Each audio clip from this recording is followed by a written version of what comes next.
Mình sẽ khám phá món đồ chơi đầu tiên nha các bạn nha. Wow, đây là một chiếc xe gì nhỉ?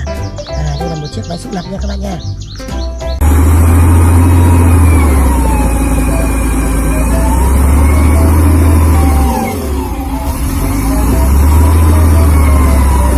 Các bạn, ok.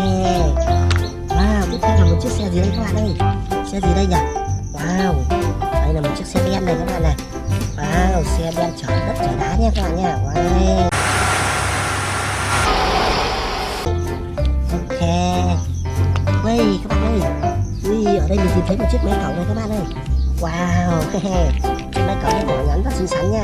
Wow, một chiếc máy cẩu màu vàng. Ok các bạn ơi. Wow. Ui, đây là một chiếc xe gì? Wow các bạn ơi, đây là một chiếc xe cứu hỏa này các bạn này. Đây có một con vòi phun nước ở đây nha. Wow, rồi.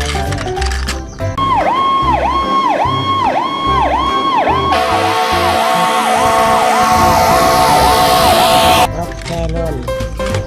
Wow, chiếc xe gì mà bự thế này các bạn ơi. Wow, một chiếc xe ben chở cát này. Wow.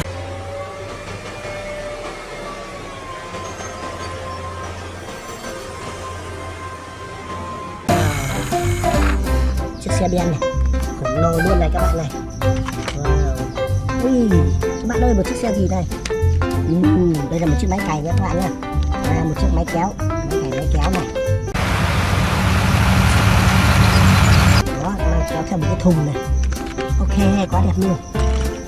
Wow các bạn ơi, đây mình tìm thấy một chiếc xe quá đẹp luôn. Wow các bạn ơi, một chiếc xe đua rồi các bạn ơi, một chiếc xe đua màu quá này. Wow. Ok, có nhiều cái món đồ chơi đua các bạn ơi. Đây là chiếc xe gì đây các bạn ơi? Đây là một chiếc máy bay trực thăng nha các bạn nha. Đó, một chiếc máy bay trực thăng cứu hộ heli. Đó, các bạn thấy chưa? Wow.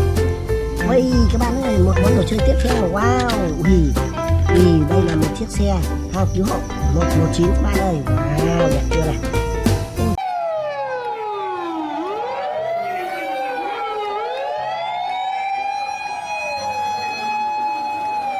Trời ơi, một chiếc xe thang cứu hộ dài, có cái cổng rất là dài luôn. Đó ạ. Wow, đồ chơi quá các bạn ơi. Ui, đây là một chiếc xe gì? Chiếc xe này có cái cầm này.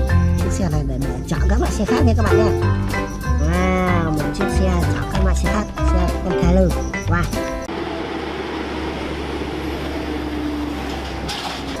Ok. Ui, một chiếc xe cuối cùng này các bạn này. Wow. Đó, đây cũng là một chiếc xe đen. Chiếc xe đen màu vàng nha các bạn nha. Một chiếc xe đen màu vàng. Đất chở đá nha các bạn. Wow các bạn ơi, mình đã tìm thấy rất nhiều món đồ chơi này. Xin chào và hẹn gặp lại các bạn khi lần sau nha. Bye bye.